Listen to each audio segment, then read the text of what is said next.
If you like what I do, consider joining my channel or donating to my coffee. Links in the description.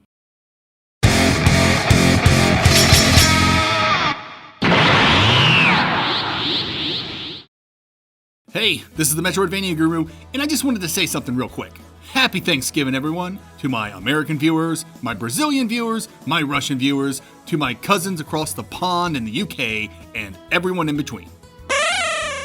I want to give thanks to all of you for your support, whether that support be financial so I can keep up with all these Metroidvanias coming out, or by you all watching and engaging with my content. You all make this silly little hobby of mine that much more enjoyable.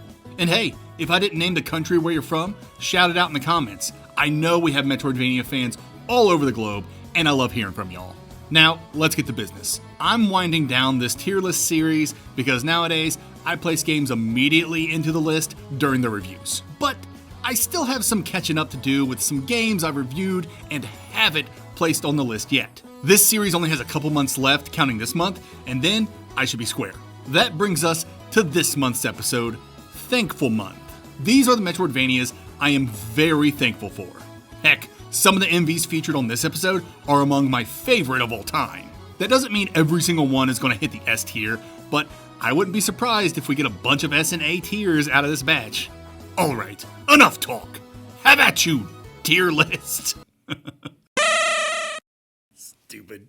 The first Metroidvania on this episode is Monster Boy and the Cursed Kingdom. Monster Boy and the Cursed Kingdom is a modern revival of the classic Wonder Boy series, bringing with it vibrant colors, cartoony aesthetics, and a soundtrack full of bangers. You play as Jin, an unfortunate boy whose uncle curses him and their entire kingdom by transforming everyone into animals. Jin sets off to save the kingdom from this curse and picks up some other animal forms along the way, each with unique abilities for traversing the world and for defeating the bad guys. I find this game to be a little interesting, especially because I put it on I made a list, top 10 underrated Metroidvanias, and I put Monster Boy on that list because for a couple of reasons. One, no one really ever talks about it, and two, it's actually pretty good, and I hear a lot of flame online for it sometimes. Not a whole lot, I would imagine, but some people will say the game is mediocre, while others will say that it was a huge success and the company made a whole bunch of money off of it, therefore it can't be underrated. And I honestly don't know about any of that. All I know is that I really like this game,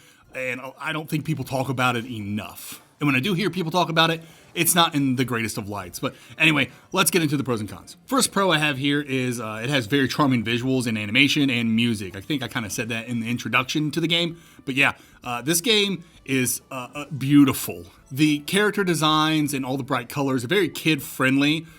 But, that's not a bad thing, I'm just saying. But, I like it. It reminds me of, games from the 90s, which is really where Wonder Boy started. Well, it started in the 80s, but, rose throughout the 90s and things like that. So to see these visuals kind of reflecting that older generation, I appreciate it. A lot of the visuals in this game really come across as, like I said, cartoony, like Saturday morning cartooniness or something like that. It looks really, really great. And of course, the animations are really good in the game. And like I said earlier, all the tracks are bangers. Maybe not all of them, but there's a lot of really good tracks in this game. All right, my next pro is the transformation mechanic. Basically, you start out as a human, then you get turned into a pig, right? And that's really where the game starts. You start out as this pig. This pig is iconic in the Wonder Boy series. He's typically like a shopkeeper, especially if you played Dragon's Trap, which they remastered and remade not too long ago. You'll see this pig as a shopkeeper, and he was always a really weird shopkeeper, right? Just like a pig with an eye patch, and kind of looked like a pirate. But you get to play as him in this game, which I thought was cool, even though the pig completely sucks. And I'll get into that in the cons, but you do start out as a pig. He can use magic, which is something that, again, was something that from the Wonder Boy series, you get magic and Dragon's Trap and stuff like that. And these are drops, so enemies drop the tornado magic that you can get. It's like a tornado icon. You grab it and you can shoot more tornado magic, And so that's what the pig does. And then the next animal you unlock is the snake, and that snake gets to crawl on walls and can spit venom. So it's kind of cool. It's still not that great. Again, I don't want to get into the cons, but I will say every transformation after the snake is amazing. You get the frog, you get the lion, you get the dragon, and eventually you get to be a human again. And every one of those transformations, you can switch on the fly And every transformation has its own ability. Like I said earlier, the snake can crawl on walls, pig can use magic, the frog can shoot his tongue out and grab stuff, the lion can charge, the dragon can fly eventually, and stuff like that. So being able to switch your animal form on the fly is really, really awesome. Adds a lot of variety to the game, adds a lot of strategy to the game, and it's just a fun mechanic all around. Okay, the last pro I have here is the gear you get in the game. Not every, just the frog and above. So which is the frog, the lion, the dragon, and then the human. They all can equip gear. The pig and the snake cannot equip gear. And again, when we hit the cons, we'll talk about this. But the gear in the game is really, really cool. And when I say gear, I'm talking about, I think there's like 3 or 4 pieces. I'm doing this off the top of my head, but you get a sword, you get armor, and you get boots. I think you might get a shield. Give me a moment. Let me look that up. Okay, I'm back from my little excursion there to do some research. You think I would do that before these things, but I try to go off the top of my head. But anyway, when it comes to the equipment and the gear, you got your weapon, you got your shield, your body armor, an accessory, which is like a bracer, or like like a bracelet or something like that, and then boots. And each piece of equipment does something, right? It gives you, different defense, gives you different power, could do some other passive thing or whatever. It's cool, but the real cool thing about it are these set bonuses, right? I have them on the screen here. I'm looking at them. I'll put them on the screen for y'all too. But like one of the coolest ones that I got, it was probably the first one I got, and it's very, very handy against one of the bosses, was the ice gear. You equip the ice sword, shield, body armor, the ice bracelet, bracer thingy, and then the boots. And then you get max fire resistant. And when you go up against this one dragon boss, it completely trivializes like half of his moves because fire no longer hurts you. That kind of stuff is really, really cool. So getting this gear and getting set bonuses for it and all the different passives and all the bonuses and the buffs that you can get from using this gear is really, really awesome. But this will transition us straight to the cons now. And when it comes to the cons for Wonder Boy, we're going to start with this gear. And that is the gear, not only does it have all these different bonuses and passives and buffs and stuff like that, but they also have traversal abilities linked to this gear. For instance, if you want to double jump, you have to have on a specific set of boots. And I think there are 2 boots that have the double jump. There are 7 boots total, and only 2 of them, I do believe, have double jump. One set of boots lets you walk on clouds or whatever. Another set of boots lets you walk on ice or something. I can't remember everything, but certain pieces of equipment have certain traversal options. And it kind of sucks because if I want a specific set bonus, I may have to put on a pair of boots that don't give me double jump. And I'm not cool with that. I don't like the idea of me getting rid of double jump just so I can have something where I get I receive half damage per hit or something like that. But yeah, the gear, it's largely a plus. It's really cool. But I hated having to swap out stuff just in case I wanted to double jump or if I want to walk on clouds or something like that. It's kind of cool. I like that gear is used in that fashion, but the way that it messed with my set bonuses was kind of butt. All right, moving along with the cons. The biggest con for the game, in my opinion, is that this game has such a very slow start. Trying to start this game is really, really difficult. I've spoken with a lot of people who have played this game who do not like this game, and pretty much they all cite the beginning of it. It is a slow start. And I'm not talking about slow start like Hollow Knight or something like that. This game is very linear in the beginning, so it's very unlikely that you'll get lost. When I talk about slow here, it has nothing to do with aimlessness. It has everything to do with it sucks. You start as this pig, and the range this pig has on his punch is terrible. I guess it's because it wants you to use the magic more, and I hated using the magic in this game. I don't like using any consumables. I just don't. Even though enemies will drop more stuff, this is not how I play games. So I stick with the regular attack, and this pig's regular attack is so bad. His jump's bad. Everything is just bad. He can sink in the water because he's a big, fat pig. But other than that, he's just not very fun to control with. And then the next form you get is the snake. The snake, in my opinion, is an upgrade from the pig. He's smaller.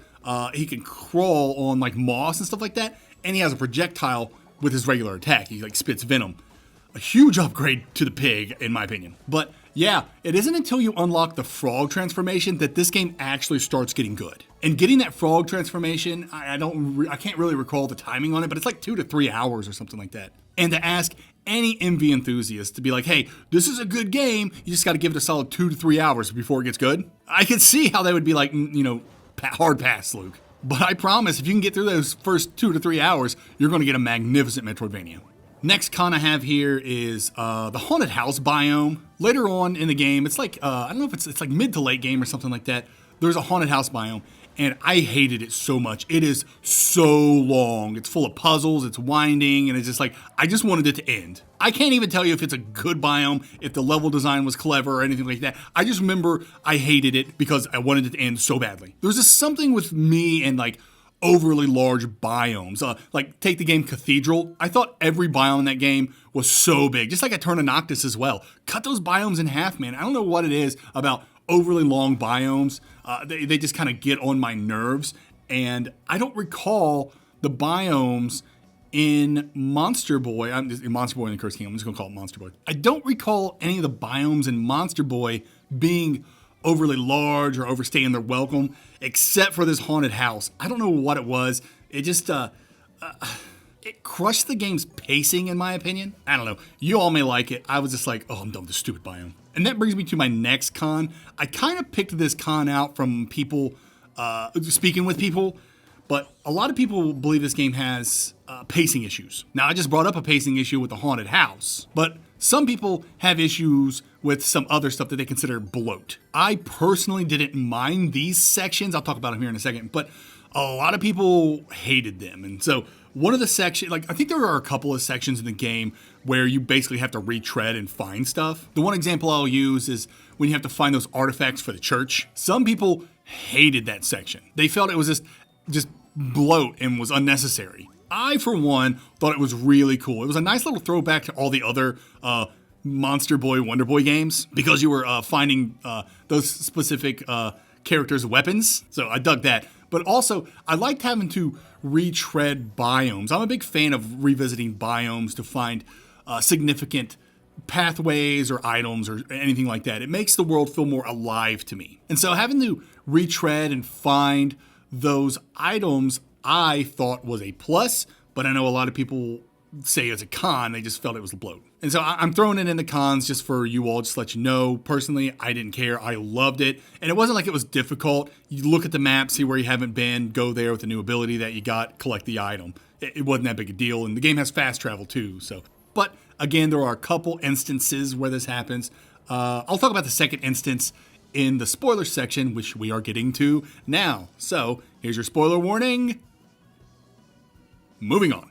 Okay, so continuing with our bloat portion of the conversation, one of the other issues I've heard people talk about, which again I thought was amazing, was the legendary armor section. In the very last biome of the game, you come across this area that you cannot move forward in unless you have all of the legendary armor. This entire part of the game is amazing to me. I love the legendary armor. And so if you haven't played the game and you're still in the spoiler section, I don't know what's wrong with you, but I'm just playing. Anyway, the legendary armor, you have to find pieces of it.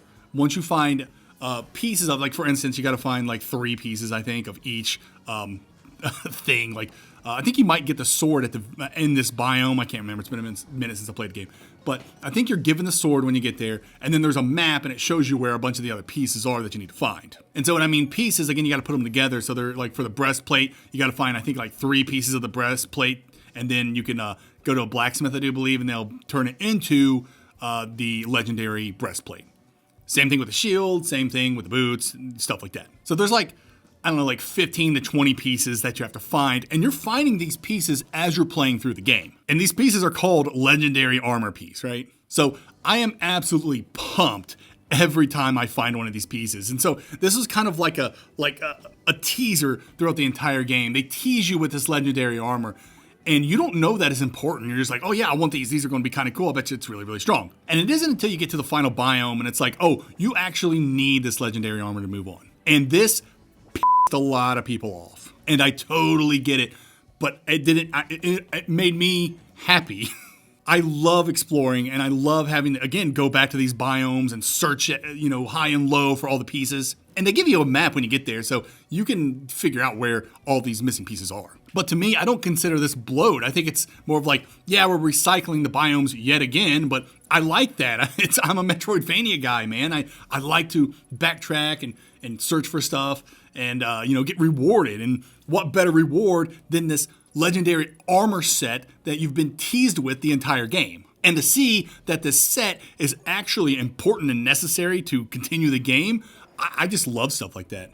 I think another thing I want to talk about in the spoilers is you do eventually get your human form. I think I mentioned that earlier, so I don't know why I have this in the spoilers section, but maybe because I feel like you get the human form way too late. The human form is my favorite form because it has that dash that has iframes, and I do believe you can do it in the air, and you need to use it a lot in the final biome. But yeah, the human form, you get it way too late, and it has like one of the best moves in the game, and that just kind of irked me a little. And then my last bit of spoilers here is I hated the ending to this game. This game is like 8 to 10 hours, I can't recall, something like that, which is significant. I think that's like the sweet spot for a Metroidvania. So I play 8 to 10 hours, and then I get this ending that is literally like 10 seconds long. It's like a cutscene. It's an animated cutscene. Your hero, his name's Jin. He lifts a sword in the air, and the game ends. And it's just like, oh man, I wanted so much more than that. I mean, it shows some other characters and stuff like that, but it's a very short sequence. And it just was not enough for me. I'm not saying I needed anything Lord of the Rings style, like with 45 different epilogues or anything, but something more than like a 10-second cutscene. All right, my final thoughts for Wonder Boy and the Cursed Kingdom. I do believe it is a brilliant return to form for the franchise. I know my biases are showing, but I absolutely loved the Monster Boy or Wonder Boy franchise growing up in the 90s, and it's just so great to see it come back. I know it's not perfect, but a lot of what it does is really great. I have my issues with how it traps some abilities behind specific gear and how getting your preferred gear setup most likely will stop you from getting a set bonus, but that issue pales in comparison to how much I loved the equipment mechanic and the set bonuses even being in the game in the first place. And all around, Monster Boy just does the MV genre right. I actually believe Monster Boy and the Cursed Kingdom belongs in the A tier. And I know some people will think that's crazy, but I swear, if you can get past its first 2 to 3 hours, you're going to be met with a really amazing MV. Ask anyone else who's a fan of the game. They'll tell you it's something special. And I get it, that's asking a lot from players saying a game gets good after a few hours, especially when you're an adult. But I promise, once you get the frog transformation, Wonder Boy and the Cursed Kingdom becomes a whole other game. If you feel like you can handle its super first hours, I say give Wonder Boy a shot. Next up is Elderand. Elderand is a dark fantasy Metroidvania with a barbarian era setting, which I love. You play as a customizable barbarian / bounty hunter tasked with traveling to a mysterious island to kill someone. But when you get there, you find there's some strange stuff happening on that island, and you might have a bigger role than you originally thought. Okay, I'm just going to say this. If you've watched my review of Elderand, you know I actually like this game. I think it's really good, and we'll get into that. But it's funny because I have a friend, we've been friends since high school, and I don't think he shares my sentiment. Like, I don't think he hates the game. I think he's like, yeah, this game is like aggressively mediocre. And I'm pretty sure he finished it and was just kind of like, yeah, it was fine. I finished it. It was okay. But I'm like, I'm a little more passionate about the game, and I'll get into all that here in a second. But I just wanted to throw that out there. And I imagine there's a lot of people who share my friend's sentiment, right? Where it's just like, yeah, this game is it's just fine. Anyway, let's get into the pros. First pro I have here is that it is atmospheric and has an immersive world. The game is a little dark with all of its like sacrificial stuff going on, and it is vaguely Lovecraftian. I would say probably a little bit more than vaguely Lovecraftian. But anyway, I love crap like that, and it's very much Souls-like in its storytelling, in that item descriptions and like journal entries and lore items, stuff like that, are what's really going to tell you this game's story. The next pro I have here, I put skill-based combat. There's, your typical Souls-like affair. This game's not really a Soulsvania, but I guess it kind of is because of its leveling up system, which I'll get into the next pro. But I guess someone could say it's a Soulsvania light or something like that. I don't know. The game's not incredibly difficult, but it does share a lot of Souls-like tropes. And so you got your weapons, you got scaling, you got dodges with iframes, magic, stuff like that. Again, not entirely reserved for the Souls-like genre, but putting it all together the way they put it together, yeah, you feel it feels a little Souls-like-y. But anyway, I like the combat in this game. I put in the pro that it's a skill-based combat. But really what I mean by that is like combat is very rhythmic and reminds me a lot of how I fight in Smash Brothers. And so what that means is I jump in and then jump back out, jump back in, jump back out with this rhythm. I created a short or a TikTok or something like that a while ago, kind of like poking fun at this. Maybe I'll throw it up on the screen here in a second. But most combat in the game can be won this way, and that looks silly. And I know a lot of people are going to be like, that's not for me, but I loved it. I mean, there are other ways to approach combat, don't get me wrong, but I found this to be the most effective, maybe because I do play Smash Brothers and this is kind of how I like to fight. But you can get down the enemy's rhythm and just jump in and out and hit them with stuff, and I don't know, I really like that. Combat was fast, rhythmic, and it just felt good to me. Next pro is the RPG customization. I alluded to it earlier with leveling up. But yeah, you can gain experience, you can level up, you can find loot, you can upgrade stuff. There's a lot to do here, and it's all fun. I just love the addictiveness of killing things and then, leveling up my character. Every time you level up, you can put it to a stat. And of course, I always go strength, because strength build is superior. Suck it, Dex builders. And then my last pro here is the game is very short, and this is what I think the genius in the game is. I think I said this in my review because it sounds smart whenever I say it, so I'm going to say it again so you guys think I'm smart. But this game is a microcosm of what a great Metroidvania should be. I'm not saying this is a great Metroidvania. I believe it is a good Metroidvania, a very good Metroidvania. I'm not going to say it's great, but everything that it does is great. I don't know if that makes sense, but let me try to explain. Think of some of the greatest Metroidvanias you've ever played and what makes them great, right? Like maybe multiple endings, some sort of backtracking element, whatever. Openness maybe. Elderand does it. It does all the great stuff Metroidvania should do, but it doesn't execute them at a very excellent level, but it still executes them above average. That's why I say it's good, just not great. I hope that makes sense. I'll give one of my favorite examples in the spoilers, but I'm trying to think of like non-spoilery examples. For instance, let's talk about the openness for a second. The game actually has some openness to it, and I fell victim to this openness because I didn't know I can go to this one area which I was supposed to go to first. So I went to another area where I was completely under-leveled for, yet I was able to beat it, and I still had a really great time. And then I found this other place I was supposed to go to. I was like, oh crap, I was supposed to go here first. And then I'm absolutely crushing everyone because I'm over-leveled now. And I love crap like that. And of course, I talked about the leveling system. I think they do a good job on that. I don't think it's excellent, but I think they do a good job. In fact, I didn't even know you could level up. I beat the first boss in the game on level 1. I didn't know you could level up in the game. Either they didn't tell me, or I missed it, or I'm just dumb. All those are within the realm of possibility. And then there's side quests in the game that are pretty good, not excellent, pretty good. There's like a fetch quest one. There's one where you have to do it in order to start the true path, or the ending to the true path, which is also done good, but not excellent. See what I'm saying? Like, it does all the stuff that you want in an excellent Metroidvania, but it's a microcosm, meaning it's so tiny. If this game were bigger and it could flesh out all this stuff, I bet it could make all of these elements excellent, but it instead chose to be very, very tight and compact. And because of this shortness, this compactness, this tightness, the game feels like it's constantly moving at a breakneck speed, which I love.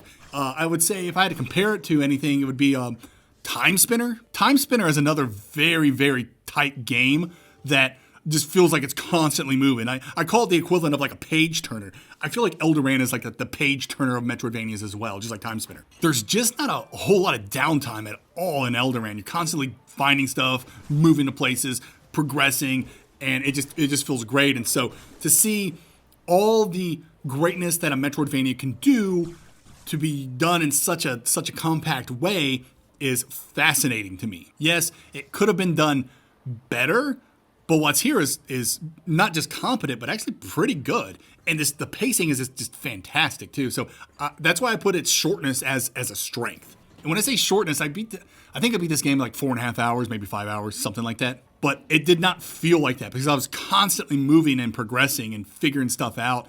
It just felt like I played the game for like an hour. I'm like, oh gosh, wow. So yeah, its shortness, its short length, definitely a pro to me. Okay, on to the cons. It does have some steep difficulty curves, especially with its openness. Like I said, I went to a place where I was underleveled and was getting absolutely trashed. I still say this game is not too difficult. It's not like Souls-like or anything, but it can be kind of tough if you're not playing the game well. I hate to say that. That sounds like me saying get good, right? But like you got to be leveling up. You got to find the right gear. You got to spec to the gear that you have. You know the stuff like that, just like you would any RPG, right? So as long as you're doing that stuff and you're going in the intended path, I don't see anyone really having trouble with this game, but there are some steep difficulties in it, so just be mindful of that. And I guess, another con I have here is the occasional balancing issues. There are some enemies that you come up across, you're just like, what in the world am I supposed to do there? I'm just going to kind of chalk that up to the steep difficulty curve as well. And move on to my last con here. And this con is that the game plays it way too safe. There is literally nothing this game does that you have not seen in other Metroidvanias. And so all that praise I was giving it for being a microcosm of a great Metroidvania, it all comes to the detriment of it being played way too safely, and you're just not really seeing anything new here. Like, the story and the narrative is kind of okay. I think it could have been delivered better, because I was a little confused on some things, but all in all, the narrative's fine, so that might be the place where you get the most newness in the genre. But other than that, everything done in this game has been done before. And one of the main things I want to talk about that it's done before, I'm saving it for the spoiler section, so this is your spoiler warning. Go to this timestamp to get my final thoughts on Elderand and where I put it on tier placement. Other than that, hold. And spoiler time. So when it comes to playing too safely, one of the biggest things it does that's a little derivative is its multiple endings. I love multiple endings, and like I'm not gonna ever be like, oh, I can't believe you use multiple endings in your MV. No, that's not what I'm talking about. I'm more talking about achieving these multiple endings. There are 3 I can think of off the top of my head. One is where you defeat this dude in the castle. You get pretty early access to him if you play the game in its intended critical path. You beat him, you get a really bad ending. That's cool. I dig that. That means there are way like that. Basically, that means there's like 50% of the game is optional, and I love crap like that, right? So this is a spoiler section, so I'm going to spoil some things. But basically, you get to this. It's got a really funny name. It's like the Forest of the Exhausted, something like that. And then if you go left, this is where you're intended to go. Once you hit that forest, you go left. After you go, well, you're supposed to go right, talk to the people in the village, and then go left to find the dude's hammer. And then along that path, you'll find like this citadel or some crap. It's been a minute since I played the game. You gotta forgive me. Once you go in the citadel, you fight a bunch of vampires and crap. You kill this vampire lady.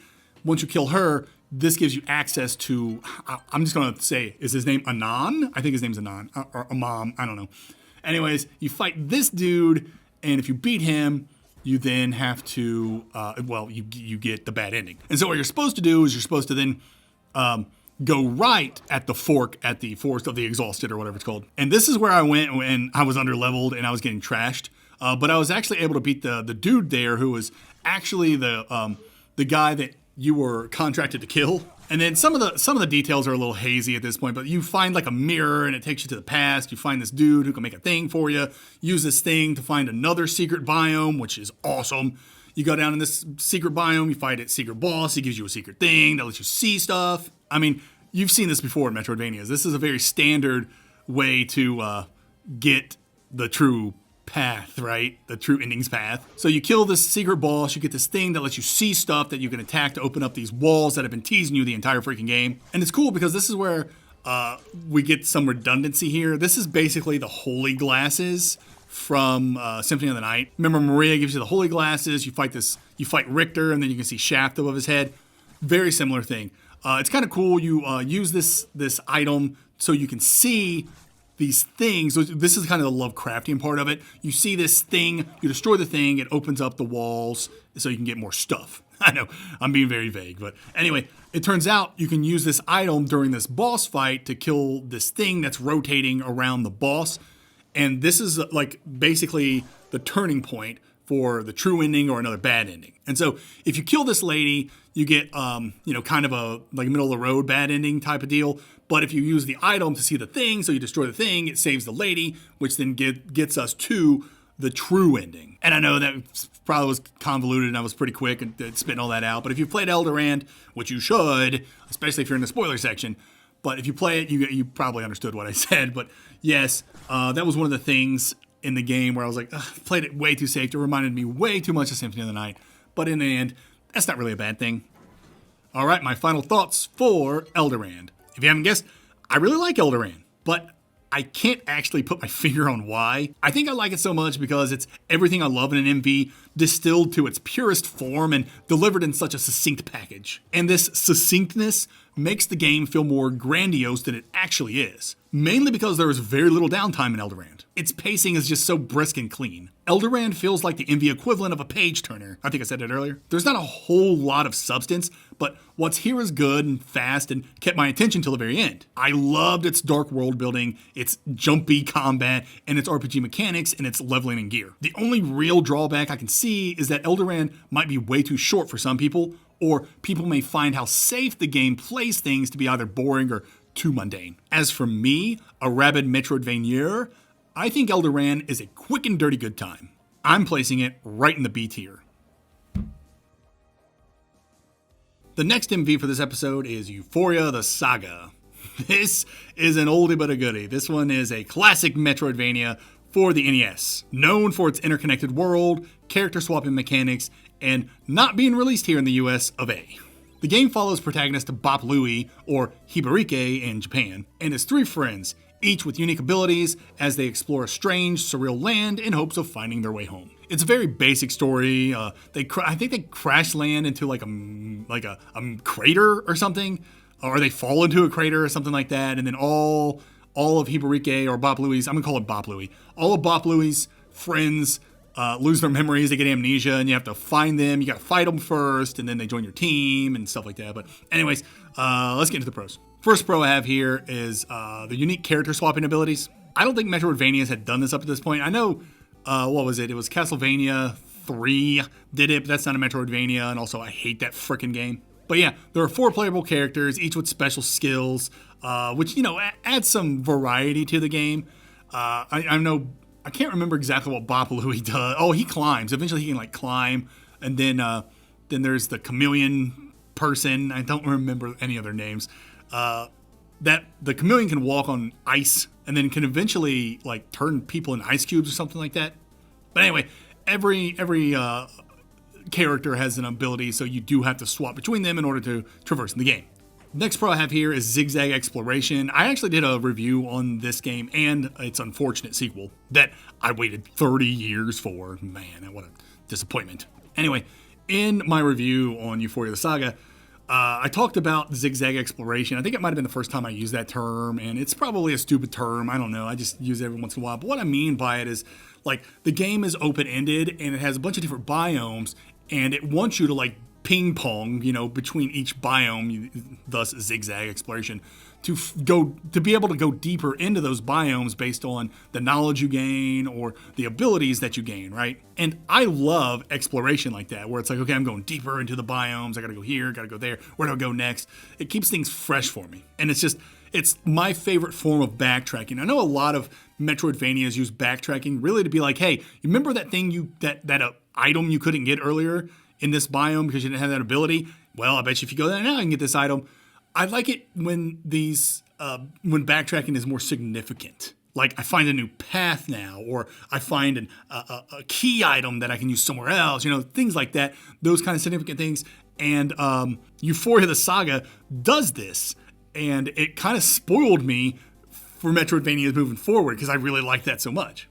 Okay, anyway, the next pro I have here is charming presentation. You can look at the game. It's very kid-friendly, very goofy, very silly. I know one of the first, NPCs you see in the game, you can't really interact with them, but you can, crawl on his, drool. That's really gross. But, yeah, it's quirky. It's got catchy music. It's a silly story, and all the characters are goofy. And, it's fun. It's fun. I like it. Next pro I have here is I really love the game's fast travel. You don't unlock the fast travel until very late into the game, but it's essentially it's essentially this intricate network of tunnels with a jet stream. And so you turn into Gil, I do believe his name is, or I think it's actually a female. But anyway, you turn into Gil, and you go into this. This network of underwater tunnels is located centrally on the map, and it leads to all other biomes, and that's the fast travel system. And I thought that was really cool. And they even block sections of this tunnel to where you have to go to the biome first, and then go back through to break down the wall or whatever, so that you can now use it as fast travel. That was really, really inventive and cool for back in the day. It made look, a lot of times fast travel is like you go to a save point or you find like a waypoint that teleports you or whatever. This is like organic, and it's just incredibly clever. And then my last pro here is that the game has excellent pacing because you're always finding stuff. You may get stuck here every once in a while, but you find an item that tells you where all the other items are in the game, and you find it pretty early, so it's very unlikely you're going to get stuck. And because the game, very much like Elderand, is short, I think you can beat this game. I think it took me like 3 to 4 hours or something like that. It's kind of a Microvania, but this is just like Elderand in that it's kind of a microcosm of what an excellent Metroidvania should do.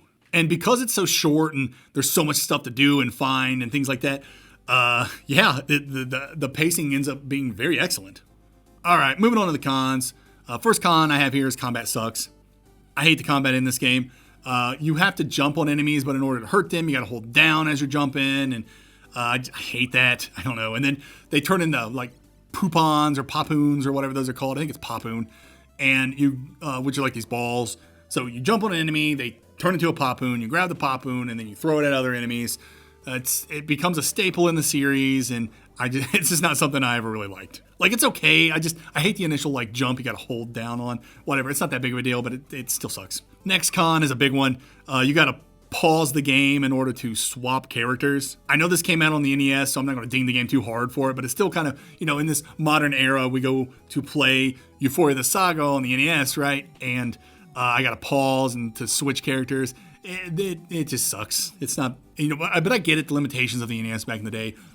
It is what it is, but it's just not great. My next con is the game has very limited challenge. It's not a tough game at all, which is fine. I think it is trying to target children. So is this a good game to start out your MV journey? If let's say you've never played a Metroidvania before and you're like, hey, what's a good first Metroidvania to play?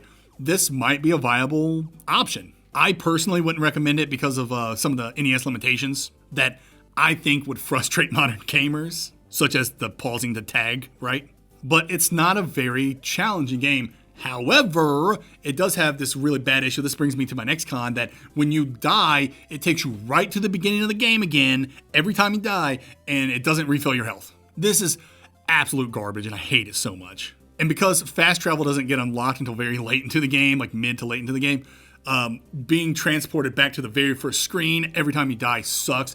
You do retain all the things that you found, so it's not like a hard reset or anything like that, but it's always putting you back to the very beginning of the game, and you gotta, go all the way back to where you died or whatever. And because the game, when it revives you, it only gives you like 3 bits of health, or less even, I can't remember, but it's like, yeah, you always have low HP in this game. It sucks. And then my last con here, if I could find it, I'll throw it up on the screen. I think I talked about it in my review, but there's this part where you gotta spit out these eggs. It's one of Gil's moves to destroy the ground to find a light switch so you can see in this cave, and it takes 5 minutes to do, and it's so boring and it's so awful. It feels like the developers are trolling us. I don't know, man. It's awful. I hate it so much. And hey, let's move on to spoilers, huh? And there's one little spoilery thing I want to talk about. I think it's really, really cool in the game. So go to this timestamp in order to go to my final thoughts on Ufouria Saga and see where I put it on the tier list. For everyone else, stick with me as I go over this really quick spoiler. Okay, real quick. One of the things I like about this game is how you got to find these, I think they're called rings of power. And when you find a ring of power, it shows you where the key is. And you need to find 3 keys to open this door to beat the game. You can actually find this door really early on. And I love when Metroidvanias do that. Like, hey, here's the end of the game. Here's the big door. You need to find all the things to open it, though. So it kind of organically shows you what your objective is. I love stuff like that. But anyway, moving on to one of my favorite parts in the game. To get one of the keys, you need to open that door to the final boss. You need to do this blind leap of faith, which typically would be bullshit. But if you find one of the rings of power, it marks the spot on the map where you got to do that leap of faith. I thought that was really awesome. I love that something can be hidden from you and can either be found by accident or discovered through exploration by finding something else that leads you to the hidden thing. I know that sounds super specific, but I freaking love it. All right, my final thoughts for Ufouria the Saga. I love the game. It's such a tiny, bite-sized MV experience that I think any fan of the genre should check out. It hasn't particularly aged well because it requires you to pause the game to switch characters, which is kind of annoying, and the fact death sends you back to the beginning of the game is kind of lame, but at least you get to keep all your progress, just not your HP. I don't know. I really like this game, but it's tough to recommend nowadays unless you're a really hardcore MV vet. It has historical significance and some creative mechanics for its time, but compared to modern Metroidvanias, it lacks complexity and polish in certain areas. However, it remains a nostalgic and worthwhile play for genre enthusiasts. I think it still deserves at least the B tier.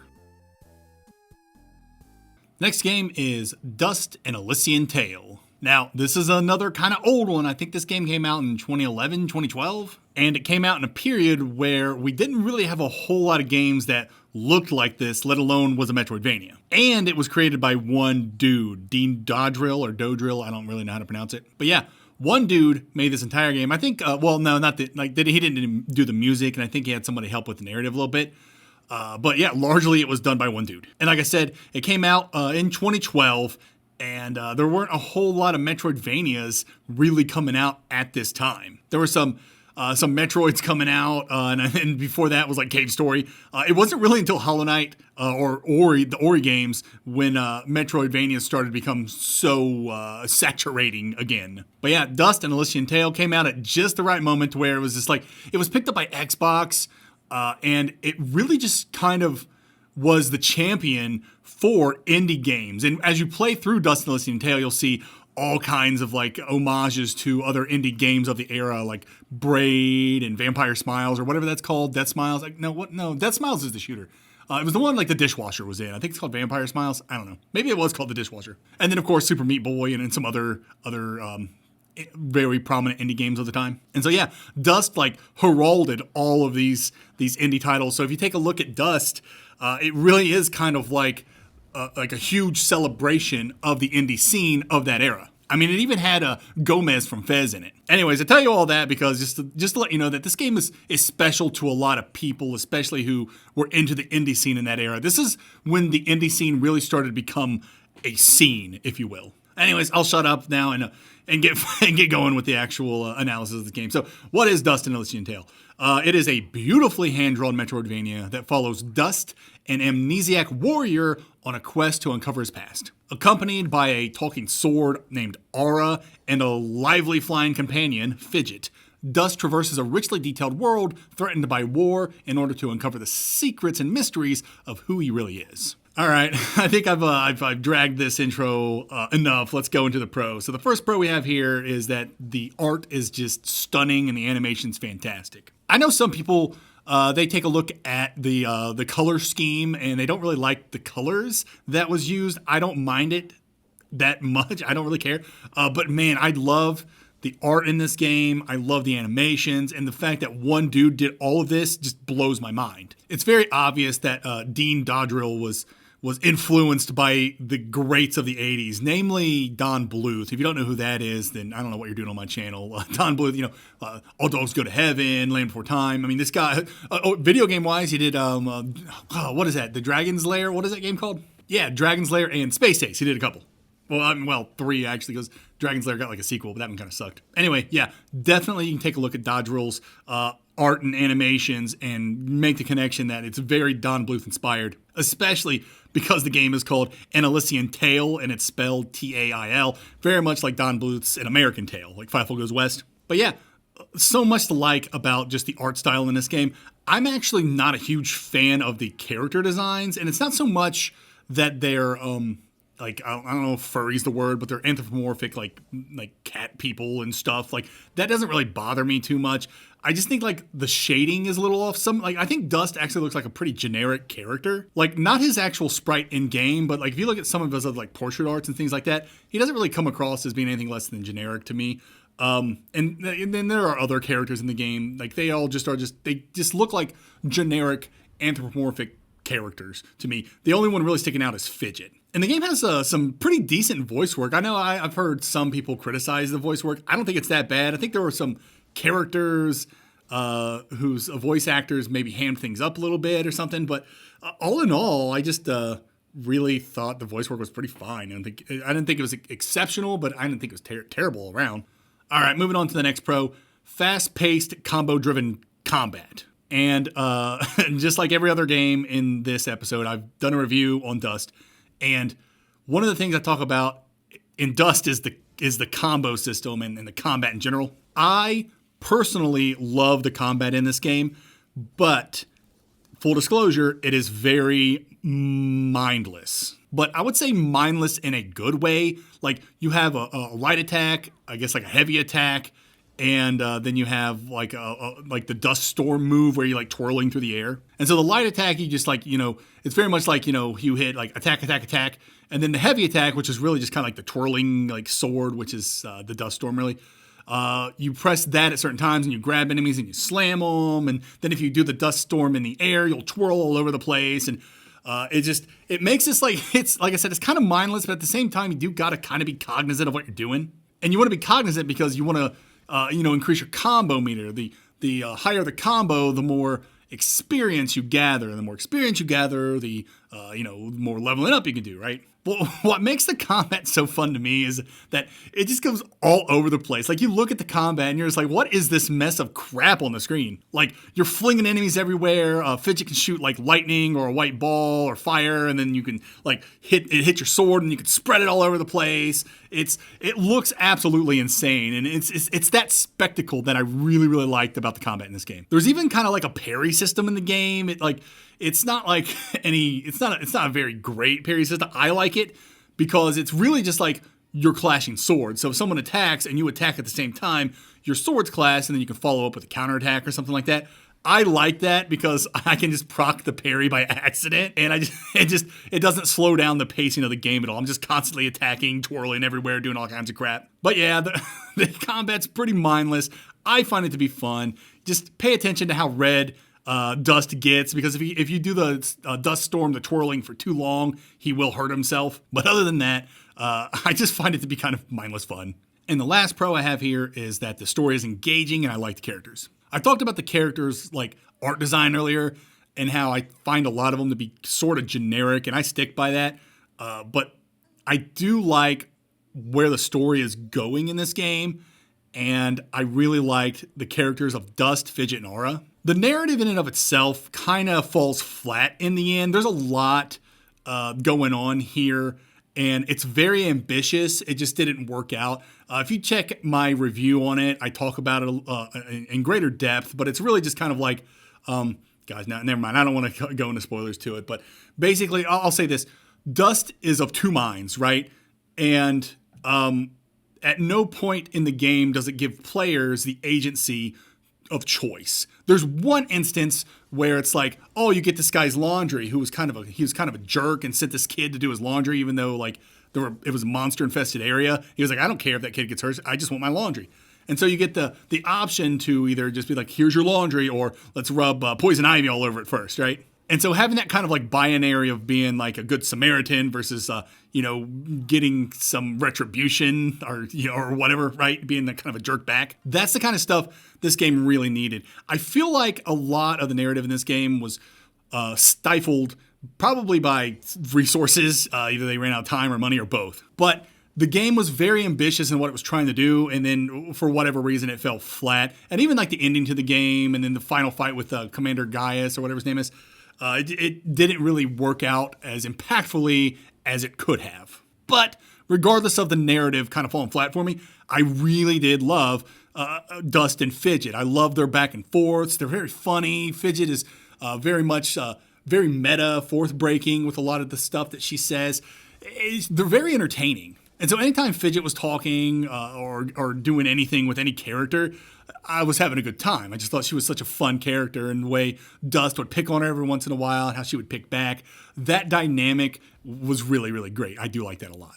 All right, moving on to the cons. My first con I have here is the story. I kind of talked about that already, so I'm going to go ahead and move on to the next thing, and that is occasional pacing issues. It's been a moment since I've played the game, but I do recall the one biome. It's like in the graveyard or something. I can't remember the name of that biome off the top of my head now, but it's like a graveyard spooky biome with zombies and crap. That entire biome, its design is very weird. It's like you have a central place and there's like 4 different branches and you got to go through each branch and then come back to the middle, and it's just obnoxious. And then they have this enemy that just like continually respawns zombies, and that's a pain in the butt. Just this whole biome just wastes a lot of your time, both in its design and just in these ridiculous enemies.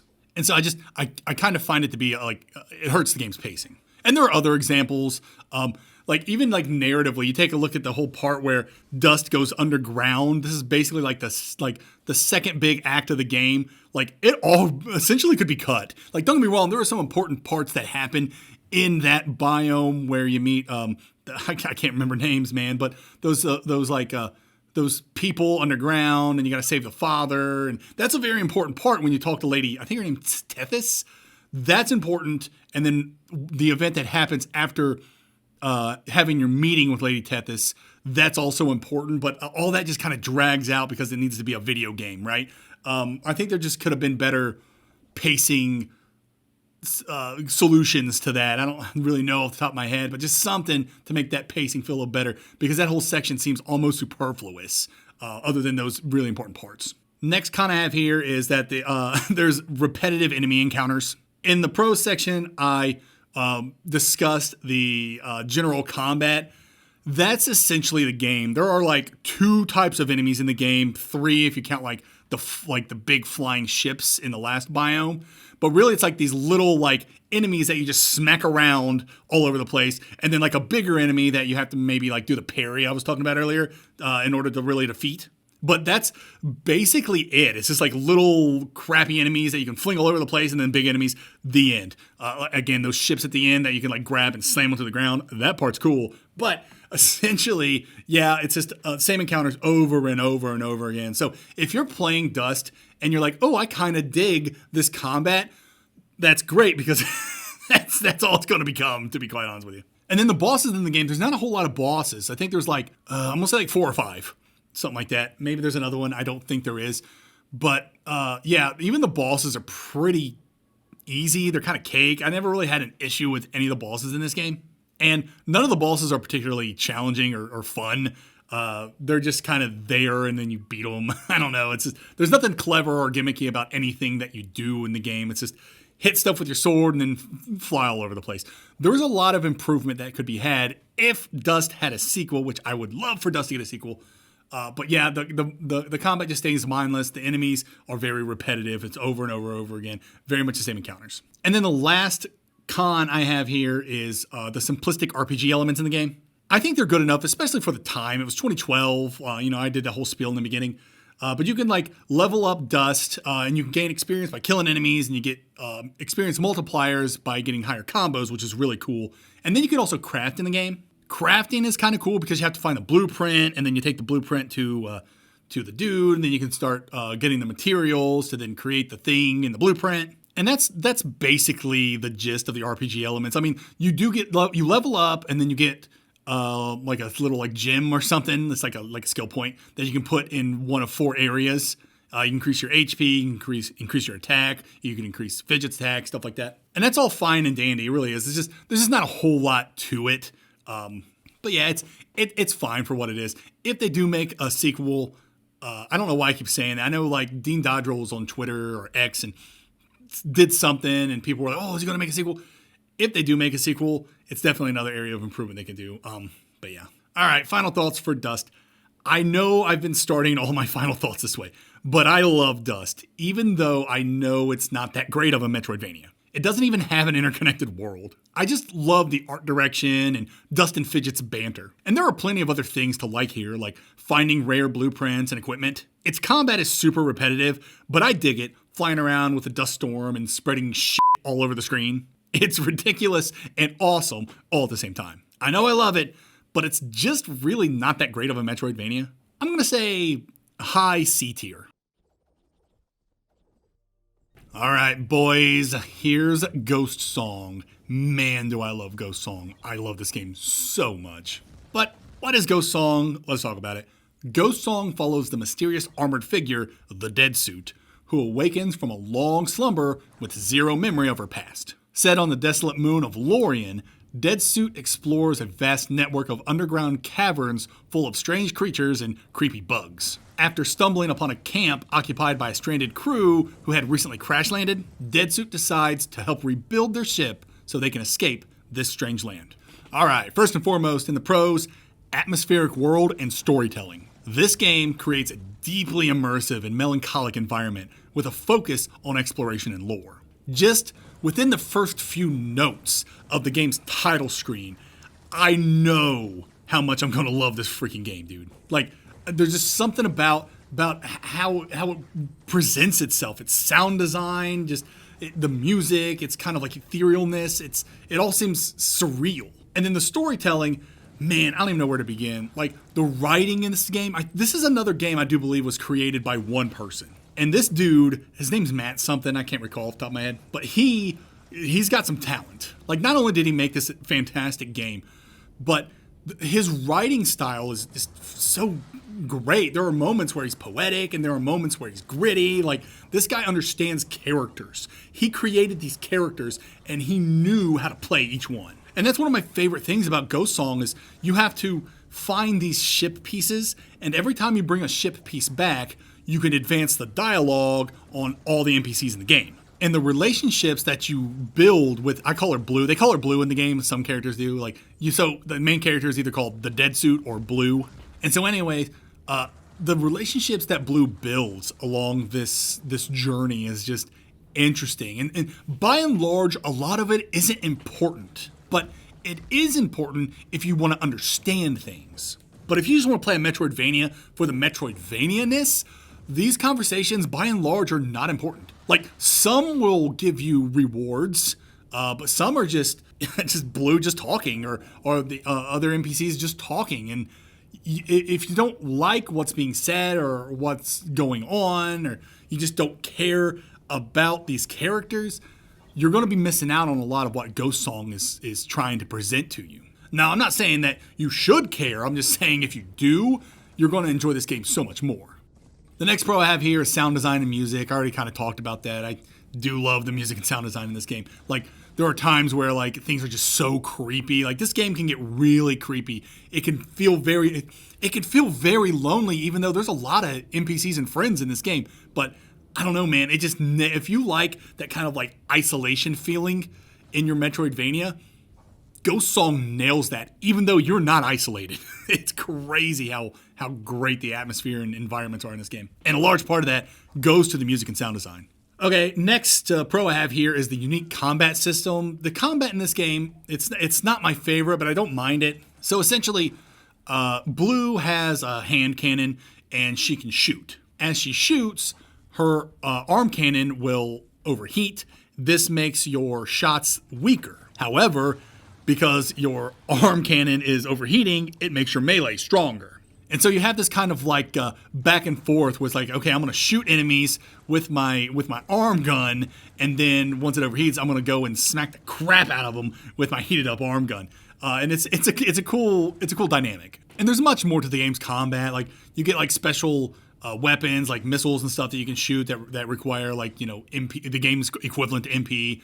And then there's other weapons that you can equip. My favorite being like this fist that if you charge it up and you attack with it in the air, you essentially do a screw attack from Super Metroid. Like, it does damage and you're invincible. It's absolutely broken and gets you through a lot of stuff if you know about it.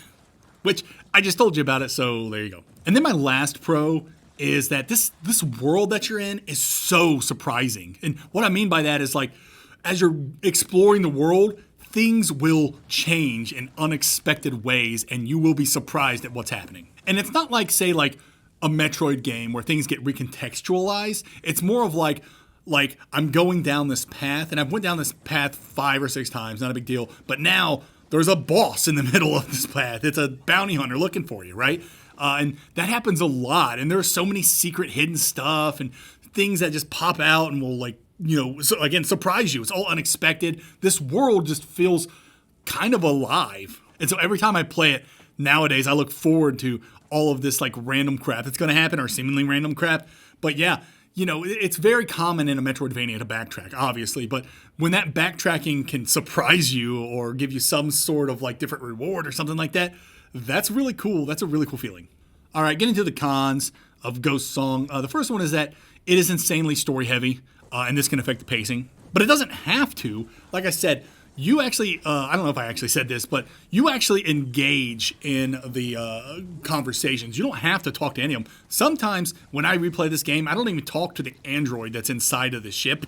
I just, you know, I already know the story and I already know where that goes. And it is really cool. I do enjoy it a lot. But nowadays when I play the game, I'm just kind of doing it for the atmosphere. But if you want to get into the story, it can really kind of hurt the pacing. But again, you're the one engaging with it, so I don't really consider it a con per se, but I know some people might. Another con I had was the giant robots. These giant robots are your save points / fast travel points, and they're the only place where you can repair yourself, do upgrades, and of course, like I said, fast travel. First off, the repair system is stupid. I hate that.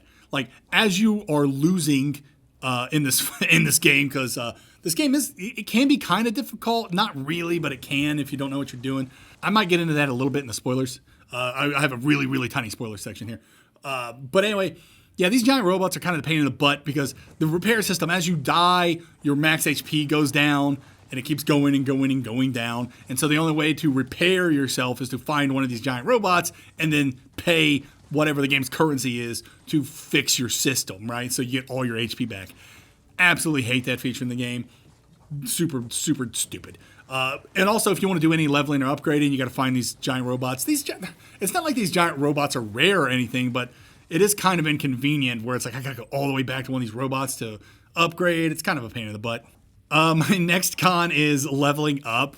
You know, I love any game that you kill things, get experience, and then you get to choose what you want to level up, right? In this game, I think there are 3 stats. One's gun, I don't know what the other one is, and the last one's resolve. And I remember resolve because that's the only thing that I increase. As you level up, you can put these these skill points into one of the 3 stats. I highly recommend just putting everything in resolve because your HP will increase, your energy, which I think is your MP, will increase. Everything increases, not everything, but most significant things will increase with resolve. While if you increase your gun, that's really just your gun power. And quite honestly, you can go the entire game increasing gun power and your gun's still going to be crap. I don't know why it's balanced that way. I have no idea. But if you play this game, just level up resolve. Just take that from me.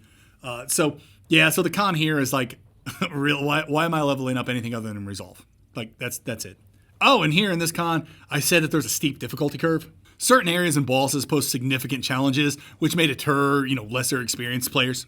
Ghost Song is actually relatively open. Like, once you have to start finding the ship pieces, the game will open up and then you can choose which ship piece you want to get. The game gives you the critical path and says, hey, we recommend going here, here, here, here. But you can do whatever you want. Just like, who else did that? Unsighted does that. So anyway, yeah, the game opens up. You can go where you want, but they have like an intended path for you. And if you don't follow that intended path, you're going to be met with some steep difficulty, which is fine, because that's how Metroidvania should do that, right? But I will tell you, and this will take us right to the spoilers too, that the first boss in the game actually gave me a whole lot of trouble. And I'm going to tell you why in the spoilers. So this is your spoiler warning. Go to this timestamp if you want to go right to my final thoughts and the tier placement. For everyone else, hold for a sec. And here we go. Okay, so just for the spoilers, I want to talk about this part I played in the game. So this is the very first boss. Can't remember her name, but she absolutely trashed me the entire time I fought her. And I didn't really know what to do because I just wasn't getting any leeway. Now, I'm not like the best gamer in the world, but I'm pretty decent at video games. And so the fact that I'm losing against this first major boss is pissing me off. So I'm like, you know what? I'm just going to go explore, see what I can find. And that was the move, gentlemen. I think I went into that fight with like 1, maybe 2 healing modules. So these are just basically your Estus flasks. And I went and just explored the world, just messing around. And I ended up finding like 6 or 7. So now I'm like, well, I could probably take her out now that I can just heal myself a bunch of times. And so I went back to her, and really that's all it was. I just needed more healing items. So I had like 1 or 2 Estus flasks, like healing charges. Now I had like 6 or 7. And it was incredible. I was like, wow, this makes a huge difference. So I thought that was a huge plus in Ghost Song's favor, and that like they pretty much give you all the tools that you need, like the healing and stuff like that, very, very much at the very beginning of the game. You just have to take the time to find it. So now every time I replay this game, I will go and grab all the healing charges I can before I move on. Just kind of a time-honored tradition at this point. But yeah, I highly recommend for anyone who hasn't played Ghost Song and has listened to my spoilers, look around, make sure you find a bunch of healing charges before you go and fight this boss. Or maybe you're just amazing at the game and you can take the boss out like it's nothing, whatever. All right, final thoughts for Ghost Song. To me, Ghost Song is very special. Rarely does an MV feel so alive and so real. Every character is memorable, and every interaction is interesting and meaningful. The writing for this game is so good that I'm actually pissed off and jealous at how good it actually is. And of course, its narrative pairs exceptionally well with its creepy atmosphere and brilliant music. There are plenty of other things I love about the game. I thought its combat was pretty good. I loved how open its world actually was. I loved its rewarding exploration. And God, I just really, really loved its story. Your mileage with Ghost Song's gonna vary based on how you click with its atmosphere and narrative. If these are not important factors to you, or you just don't dig what Ghost Song is putting down, then you're gonna highly disagree with my placement, because Ghost Song is an A-tier Metroidvania. I cannot get enough of this game. It is really just that brilliant. If I could force people to play a Metroidvania, I would force people to play Ghost Song. And finally, we're gonna wrap up this episode with probably the most requested game to put on the tier list, Afterimage. I would say Afterimage is the second most requested game. First is Hollow Knight. Everyone's asking for Hollow Knight. And anyone who's going to ask me in the comments where Hollow Knight is, I promise it's coming. I told everyone in my Discord that I'm waiting for Silksong to come out first. Once Silksong is released, I will do a video on Hollow Knight. I will throw it up on the tier list for you. And so, yes, Hollow Knight's number 1. Afterimage is number 2. And oddly enough, number 3 is Grime. And I'll be doing Grime next month, so stay tuned. All right, so what is Afterimage? Afterimage is a hand-drawn Metroidvania set in the magical world of Engarden, a land ravaged by a catastrophic event and full of beings abandoned by their once benevolent goddess. You play as Renee, a heroine on a journey to recover her lost memories, avenge her mentor's death, and uncover the secrets of this devastated land. Okay, starting with the pros. First, an obvious one, the beautiful hand-drawn art. I love everything about everything when it comes to Afterimage's art and environments. Sometimes I describe Afterimage as the anti-Hollow Knight, in that it is very much kind of like Souls-like-y, but just like Hollow Knight, but it doesn't like stay in the macabre or the depressing or the isolation or none of those negative terms. Everything in Afterimage is beautiful and vibrant and just amazing. Like, you actually want to be in these places. Now, I understand there are people that love that kind of like foreboding atmosphere and stuff like that. You're not going to get that Afterimage. There are some areas that will exude that kind of atmosphere, but mostly you're in a very beautiful environment when you're playing Afterimage. And personally, I love that. Don't get me wrong. I love things that are like Hollow Knight 2. I love its atmosphere too. But I love, you don't see that very often where it's like, here's a Metroidvania. We want you to feel all these things, like isolationist and all this stuff. Where Afterimage is like, look at all this beautiful stuff that you can explore. Isn't that great? It's like, you know what? Yeah, that is great. I like this. So it's kind of a change of pace. My next pro here is the fluid combat system and platforming. I like the combat in this game. It's nothing special, I'm not going to lie to you, but it works.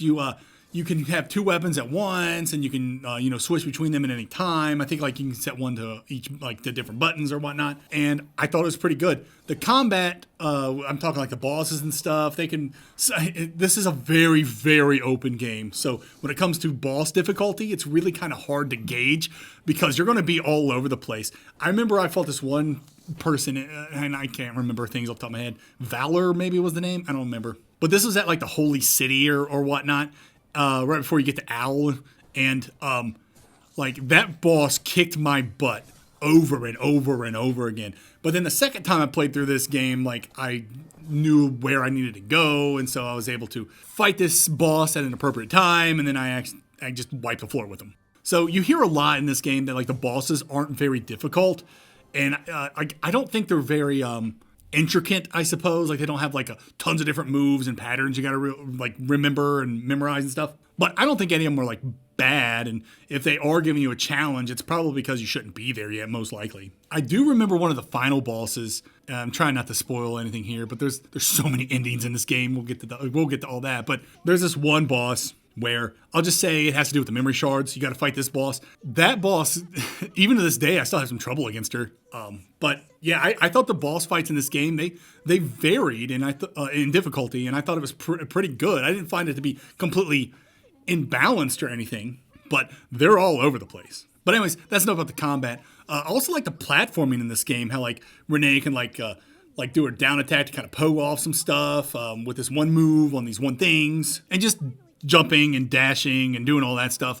I thought it felt really good, and there's some significant challenges in the game.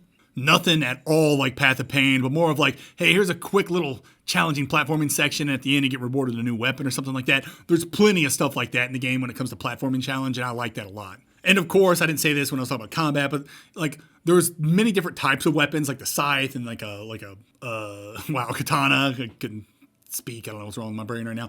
But anyways, so each type of weapon has different moves that you can do. Like the katana has like a move where you hit like she draws her sword out and it slashes a whole bunch in like a horizontal line. That's really cool. So I don't know, man. There's a lot to like about the combat here. I'm not going to say it's like the best in the whole wide world, but I did enjoy it.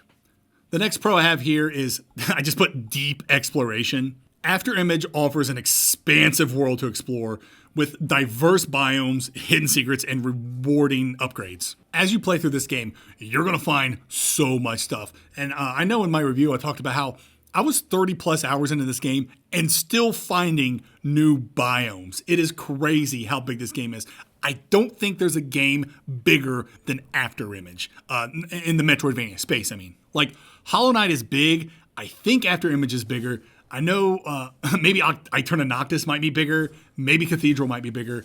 But I think Afterimage might be the biggest. And what I really, really like about Afterimage's world is just how... I'm trying not to spoil too much, but like basically every biome has a story, and every biome links in a way that helps tell this narrative. And when we get to the when we get to the cons, we'll talk about the story.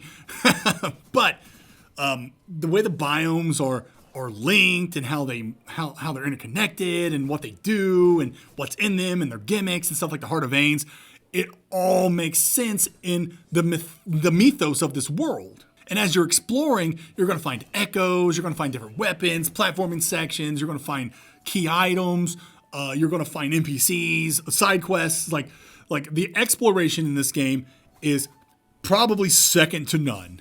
It is just so good. The next pro I have here, I just put all the stuff that triggers the things. There is just so many key items to get in this game that affect other things in the game. That's what I mean, like things that trigger. So like in like video games, it's like you got to get this thing that then triggers this event. You know what I mean? There's so much of that here. I was trying to put down examples of it in my bullet points here. Like the glyphs that you get, like these glyphs, they're your Estus flasks in this game. They're your healing charges. But each glyph actually means something and actually unlocks and does special properties and things. I don't want to spoil stuff. But it's just kind of cool that it's not only are these glyphs like healing things, but they do other stuff as well. Then there's these masks you got to find. There's the Genesis Halo. There's the sword and the things you got to get the sword. And then there's the Phoenix Feather. You got to fight this boss to get a Phoenix Feather. So then you can enter this one area because this guy is just Like, he exudes so much heat, he just kills you automatically, but if you have the Phoenix Feather, it'll stop that. Stuff like that is all over this game, and I freaking love it so much. And then my last pro here, I actually already talked about, so I'm going to go right into the cons through it, but my last pro is the story and the biome. So I talked about how like the biomes kind of like help tell this narrative, and I actually enjoy the story a lot in Afterimage. But this is where we lose a lot of people. So let's go right into the cons. And my first con here is the story. I am a big fan of Afterimage, and I actually know its story. It took me a long time to understand what's going on here, but I get it. And I completely understand how other people would not want to put the time and effort that I put in to understand the story. And so basically, I'm not going to go into the story, but like what I do want to talk about is like what people didn't like about this story, and that's really two things. One, its delivery is very, very weird, and I'll get to that in a second. But it has a very weird delivery, and two, the game really doesn't stop to explain hardly anything at all, even though it's a very verbose game. Like you're going around with Ignis or Ifri or whatever his name is. I think both those names are correct, and like this individual, your little flying companion, your little flying buddy, he has the opportunity to explain so much to you and all kinds of stuff, but it's just like things just happen in this game and and they never really stop to talk about it. And so it leans heavy into the Souls-like thing, right? Where it's like, okay, I got to read item descriptions, I got to read memories, I got to read notes and journals and all kinds of stuff like that. And so you have all the pieces and you got to put it all together to understand this puzzle. And I can see how people don't want to do that, especially with a 30-plus hour game.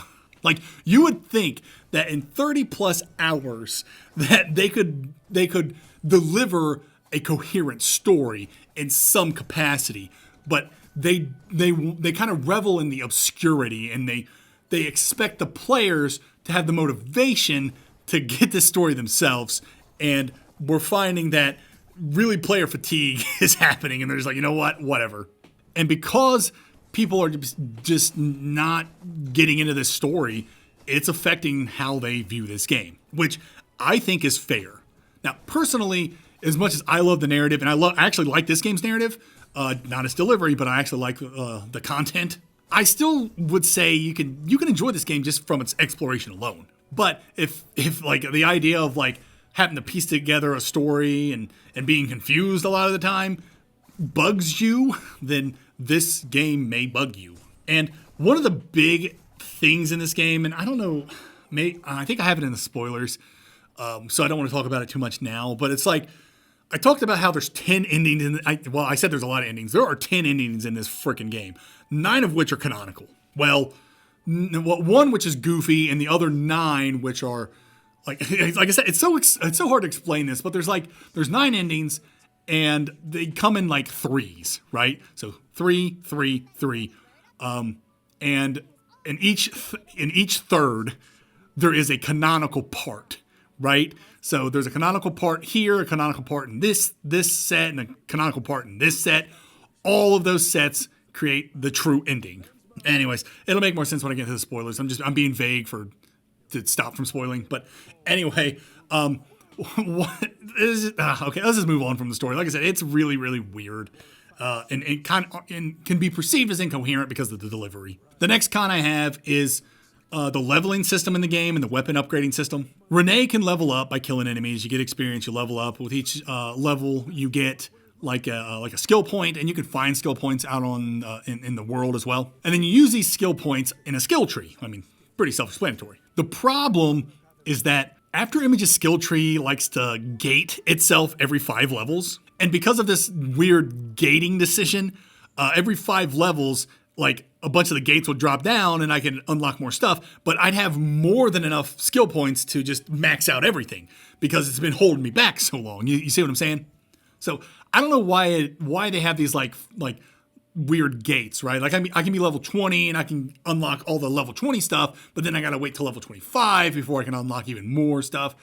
I don't know. That was a weird decision, and I didn't think it worked very well. And then the weapon upgrading you do in the actual menu, And just the UI for it was a little weird. For the longest time, I didn't really understand it. But like, yeah, you can upgrade your weapons in your menu, and each upgrade can give you different moves and stuff. It just didn't feel very good. Like the UI was bad. The next con I have here, I don't think is a con, but just I have complex navigation in that this game is just gigantic, and I know that can be daunting to some people, especially because how the worlds interconnect. And then there's like it does this thing where it's just weird. It's like, here's the world map, but then there's another kind of like Donkey Kong Country 3 map where you're riding on a manta ray and you got to go to different places. And it's like, they don't consolidate these maps in any way. So I could see how it can be kind of confusing. So maybe that could have been helpful. But anyways, yeah, it gets a little complex. It can deter some people. I wasn't deterred by it. I thought it was fine. Next con I have here is just some pacing issues. Again, this is inherent for a game as large as Afterimage. There's going to be long periods of time where the story isn't progressing because you're just exploring all the places, right? And so that's another thing that kind of hurts this game's incoherent story, is that the story beats are just like, they're so far apart from each other because, like, not only are they far apart from each other, but that distance becomes even more prevalent once you start just like dicking around and exploring and doing all kinds of stuff out of order and stuff, right? And so, yeah, there's some pacing issues because of that. And this can not just be from a narrative perspective, but just as from a gameplay perspective, because it's like the game, it opens up and it's like, okay, here you are, Renee. You just came out of like the beginning the tutorial biome, and here's the place where you have to go. You figure it out. And in between there and in between where you start and where you need to go, there's like 15 biomes that you can explore. I may be exaggerating a little, but there's a bunch of biomes you can explore, and you can explore them to your heart's content, and they are large. And I could see how you can be like, oh yeah, I forgot about this, like that. And so you're forgetting things gameplay wise, narrative wise, all over the place. So because the game is just so big and it starts out so open and just lets you go aimlessly around where you want, yeah, you can. I could say there's some pacing issues that'll get you. And then my last con is that you need to use a consumable for fast travel. This was way, way worse at launch. When you launched the game, it was like, I can't remember the name. It was like some sort of potion, resting potion maybe. And like you needed this potion in order to use the game's fast travel, which are the game's save points, the confluence points, I think is what they're called. And these fast travel potions were very scarce, so you didn't want to use them. That is absolute garbage. Even worse, later on, you actually can buy them. For the longest time, you cannot buy these potions. Eventually, you can buy them from this one merchant, okay? Very late in the game, and the price is insane. It is insanely expensive to buy these potions. This was the absolute worst thing ever happened in Metroidvania history. It thankfully got patched out, but not entirely. So now the resting potions can be bought in the game's hub world, and they are significantly cheaper. I think they cost like $100, which is like nothing. It's nothing, but still, I have to use a consumable to do fast travel. Absolute trash. Just want to make sure everyone knows where I stand on this.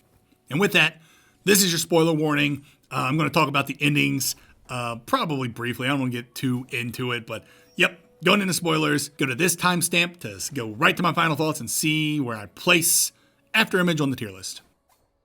Okay, for spoilers in Afterimage, I just want to kind of talk about like the weird stuff in the game when it comes to the endings. Like I said, there are 10 endings, one of which is non-canonical, and that's the one where you find that fairy and then you go to the phone booth and the game ends like it's the Matrix. It's really stupid, really goofy, kind of funny, but like an absolute terrible reward for everything you're doing in the game. Like to get this ending, you're supposed to find these very hidden glyphs throughout the game, and then you find this very hidden spot, and then it just gives you a crappy, goofy ending. That pisses me off so much. I don't even know where to start with that. But anyway, let's talk about the other 9 endings.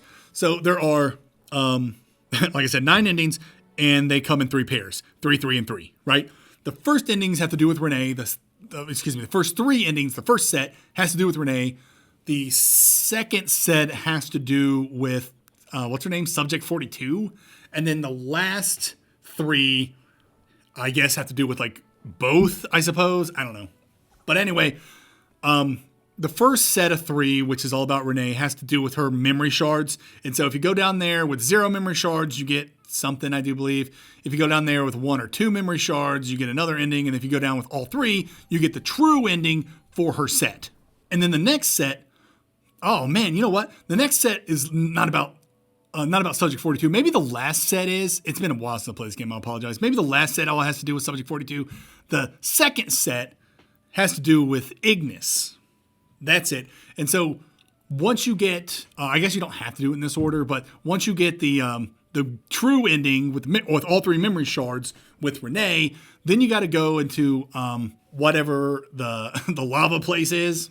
And then there are 3 endings there. I'm not going to go into them, but the third ending has to do with Ignis finding a heart for this new Goliath or whatever. Like I said, it's a weird game. So Ignis gives up his quote-unquote heart so that the Goliath, there's 2 Goliaths in the egg. They will merge to make one true Goliath with a heart that's going to do what God told it to do.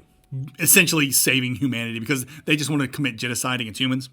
But with a heart, they won't do that. And so now we got Renee's true ending with the 3 shards. We have Ignis's true ending where we give his heart to the Goliaths. Now we open up Subject 42, which is a whole other playable character. And this is where it gets really weird because they call this a new game plus, but it's not a new game plus in the traditional sense where you're restarting the game with all your stuff, right? It's legitimately a brand new video game. Well, not really. It's a brand new character. And so in this quote-unquote new game plus, you're playing a Subject 42, and you realize that all the events that's happening in the quote-unquote new game plus are happening congruently with the original game. And so you get to see like a different perspective and you know what all Subject 42 did in the original game. Because at this point, you don't really know who Subject 42 is until you get to New Game Plus. Anyway, with the final 3 endings, I guess with Subject 42, you get the final one basically just by like killing the true final boss. But what's interesting about it is that you have to get an ending with her, Subject 42, in this quote-unquote New Game Plus. Then you have to re-enter your original game with Renee. That's where it gets a little weird. Because, like, you think you're done or something, right? Because it's like, well, I got all the true endings that I needed in the last game. Then I did this New Game Plus and got an ending. Now there's more? And the answer is yes. So you have to re-upload your Renee ending. And now there's a door that's open in this tower that you can enter with Renee. You entered this tower with Subject 42.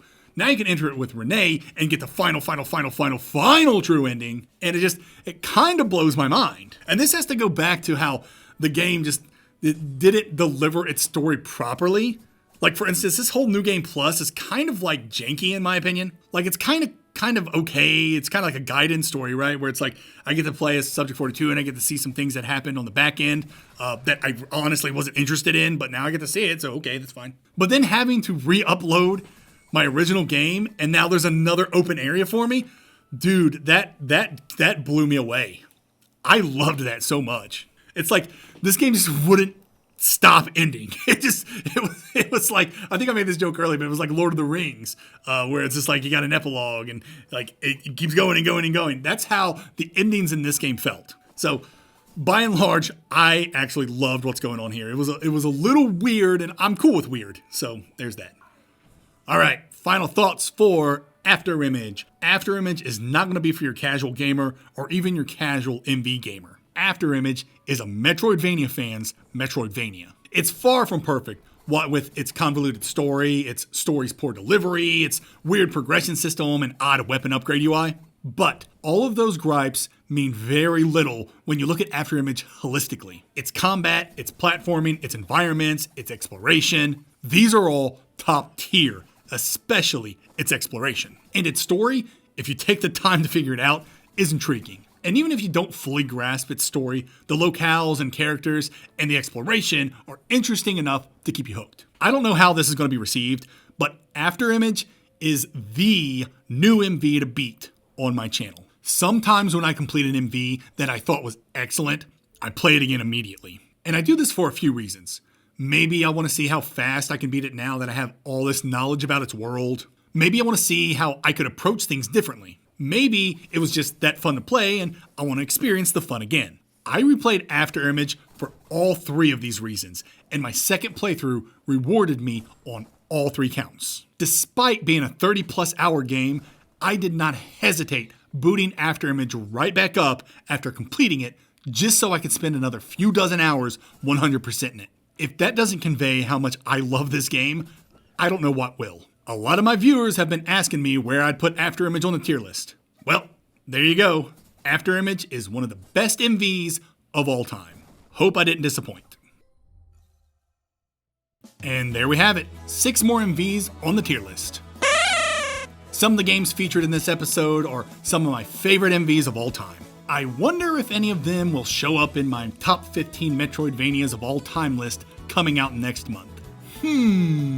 Anyway, thanks for checking out this penultimate episode of my tier list series. There's only 1 episode left, and it's called Wrap-Up Month. Yeah, I couldn't really figure out a theme for it. It's just a random assortment of MVs I couldn't really fit in the other themes. It will have Grime on it, though.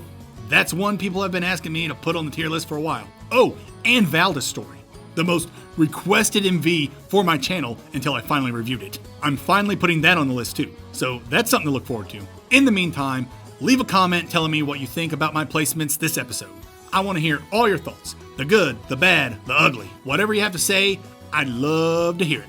Until next time, happy Thanksgiving, nerds.